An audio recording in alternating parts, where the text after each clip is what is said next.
सबसे पहले सब दोस्तों को अस्सलाम वालेकुम। दोस्तों, जनूबी अफ्रीका के खिलाफ पहले वनडे मैच के लिए पाकिस्तान क्रिकेट टीम में बड़ी तब्दीलियां कर दी गई हैं। कितनी तब्दीलियां की गई हैं, कौन से खिलाड़ियों को बाहर किया गया है और कौन से खिलाड़ियों को शामिल किया गया है। हैदर अली भी बाहर हो चुके हैं। हैदर अली की जगह नया खिलाड़ी शामिल है। हसन अली भी बाहर, उसकी जगह भी नया खिलाड़ी शामिल। सरफराज अहमद भी बाहर, उसकी जगह नया खिलाड़ी शामिल। ये इस वीडियो के अंदर मुकम्मल तफसील से आप दोस्तों को आज की जो तब्दीलियां होने जा रही हैं पहले वनडे मैच के लिए मुकम्मल तफसील बताने वाला हूं।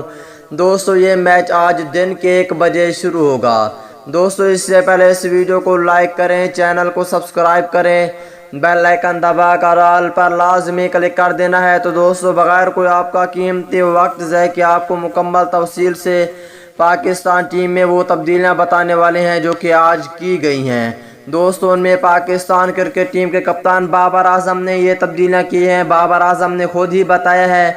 दोस्तों, उनमें पहले नंबर पर होंगे हैदर अली। हैदर अली पाकिस्तान टीम का न्यू टैलेंट, अच्छा खिलाड़ी था, लेकिन उसे बाहर करके बहुत दिनों के बाद पाकिस्तान टीम के बैक हिटर आसिफ अली को मौका दिया जा रहा है।